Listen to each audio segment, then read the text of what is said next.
We put our foot down and insisted in being respected, even though we're prisoners. She said, who are you to ask for my name? What's your name? You have a limited time to stay on earth. We do not care whether the cat is black or white, as long as it can catch mice. But humility is one of the most important qualities which you must have. I was paralyzed because he made my day. Our attitude towards any country is determined by the attitude of that country to our struggle. But our brain said, if you don't talk to this man, your country will go up in flames. It is the desire of every freedom fighter to disappear under a cloud of glory. I don't know if I have paralyzed you. No.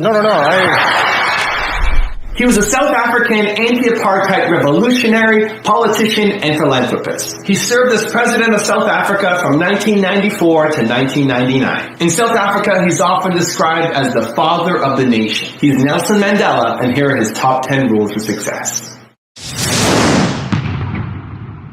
How did you get the racist guards to treat you with respect? You're in prison, and you said, I will only respond to the name Mandela or Mr. Mandela. You must fight the battle for dignity on the very first day you go to jail. Really? And that's what we did. We put our foot down and insisted in being respected, even though we're prisoners. And we eventually succeeded in that. When I found some place in my country and a lady answered the telephone, I then asked, to whom am I speaking? She said, you're speaking to me. I said, well, lady, I know I'm speaking to you. But what's your name? She said, who are you to ask for my name? What's your name? I say, well, lady, as soon as you tell me your name, I'll tell you mine.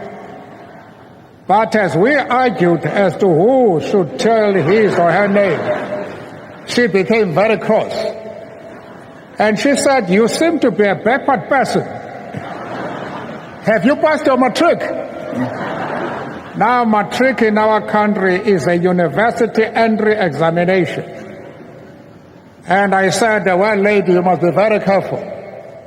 Because if the qualification to speak to you is the possession of a matric certificate, I might work hard and pass my matric and be in the same class as you are. That was treason. She said, you will never be in my class, and bang the telephone. How I wish she were here today.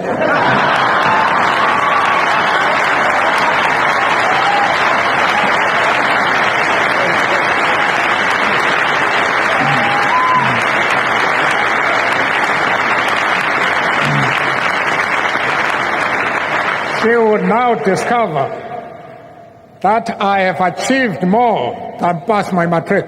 I hated oppression. And when I think about the past, the type of things they did, I feel angry. You have a limited time to stay on earth. You must try and use that period for the purpose of transforming your country into what you desire it to be.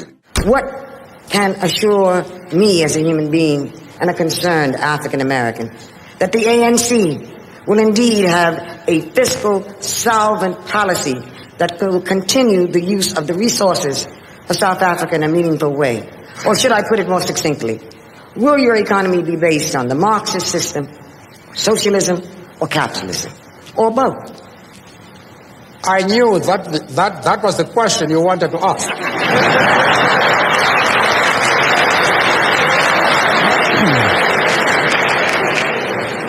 I am happy that you have had the courage to put it directly.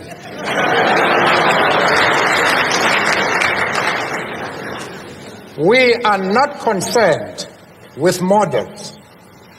We are not concerned with labels.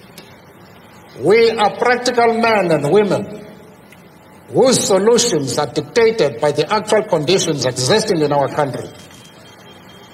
As somebody has said, we do not care whether the cat is black or white, as long as it can catch mice. The first thing is to be honest with yourself. You can never have an impact on society if you have not changed yourself.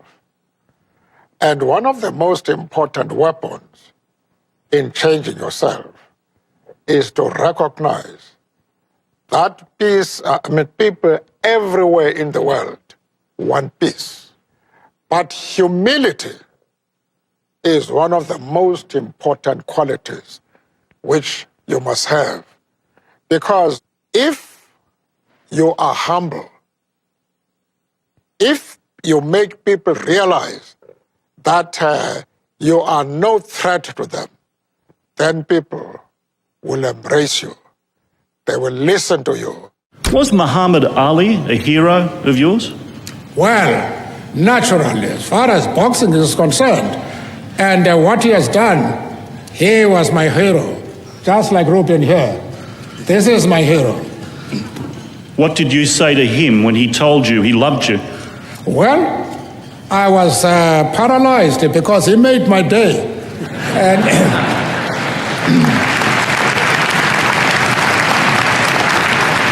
So what leaders of the 20th century do you admire? well, I have answered that question. It's not the question of a leader. It's a question of a human being who does something to make an ordinary individual to feel I am a human being and I have a future and I can go to bed feeling strong and full of hope. And you have praised Fidel Castro as a leader of human rights and said that Cuba was one of the countries that's head and shoulders above all other countries in human rights, despite the fact that documents at the United Nations and elsewhere show that Cuba is one of the worst. I was just wondering, are these your models of leaders of human rights? And if so, would you want a Gaddafi or an Arafat or a Castro to be a future president of South Africa? One of the mistakes which some political analysts make is to think that their enemies should be our enemies.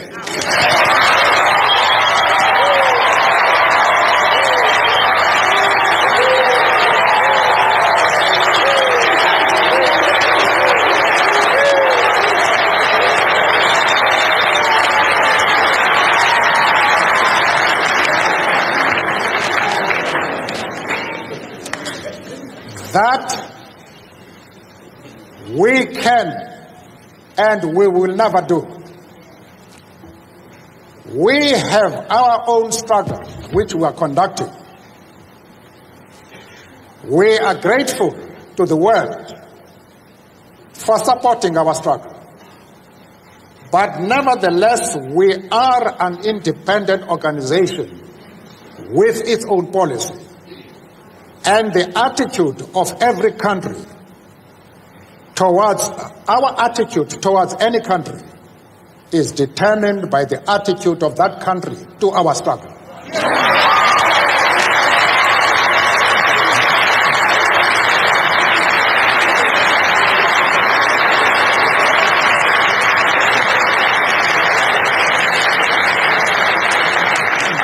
Yasser Arafat,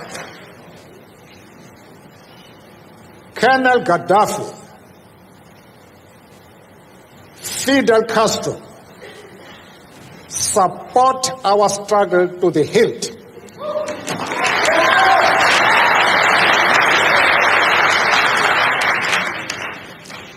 There is no reason whatsoever why we should have any hesitation about hailing their commitment to human rights as they are being demanded in South Africa.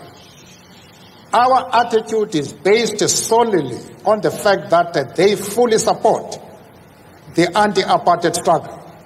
They do not support it only in rhetoric. They are placing resources at our disposal for us to win the struggle.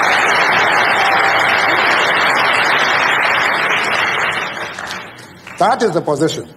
You'd also said to me one evening, you said, we made the brain dominate the blood. Our emotion said the white minority is an enemy. We must never talk to them. But our brain said, if you don't talk to this man, your country will go up in flames. And for many years to come, this country will be engulfed in rivers of blood. So we had to reconcile that conflict. And our talking to the enemy was the result of the domination of the brain over emotions. But then you were convicted in 1964 for conspiracy against the state. And when you pleaded, you said that I am willing to die for this cause. This is a very tough thing to say. Yes, I had to say that, not from a spirit of bravado, but because I genuinely felt that they were going to hang us. And it is the desire of every freedom fighter to disappear under a cloud of glory rather than that of shame. It is the task of a freedom fighter, when you see that the end of your days has come, to live a tradition of bravery, determination to face even death for your principles. And I thought about it. It was not because I was brave, but because one had a duty to perform at that moment. I have dedicated my life to this struggle of the African people. I have fought against white domination,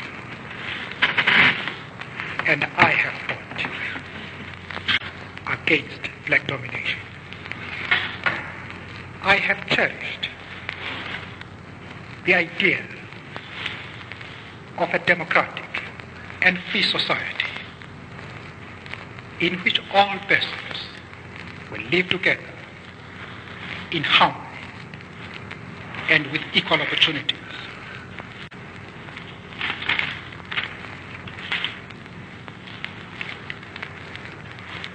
It is an idea for which I hope to live for and to see realized. But my Lord, if it needs be,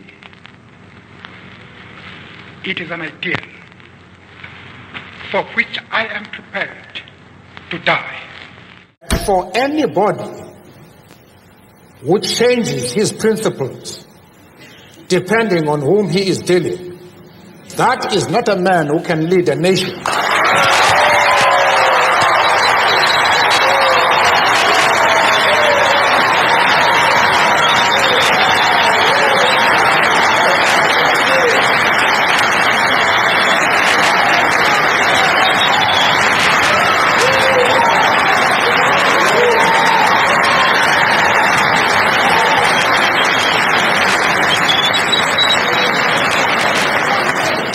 Apparently, Mr. Cropper, you have not listened to my argument. If you have done so, then you have not been serious in examining it. I have replied to one of our friends here that I have refused to be drawn into the differences that exist between various communities inside the USA. You have not commented that I am going to offend anybody by refusing to involve myself in the internal affairs of the USA, of the USA.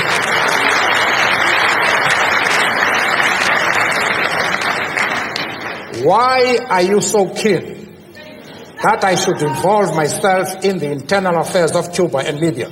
No. I expect you to be consistent.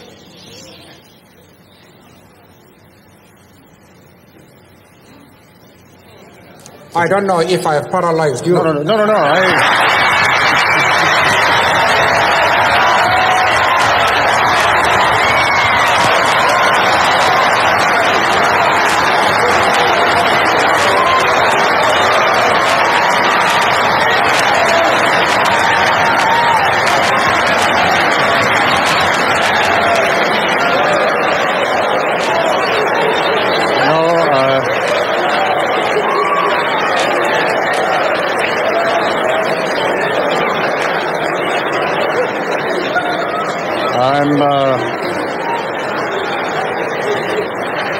I'm afraid, Mr. Mandela, that paralysis does not set in quite that easily in my case. The point...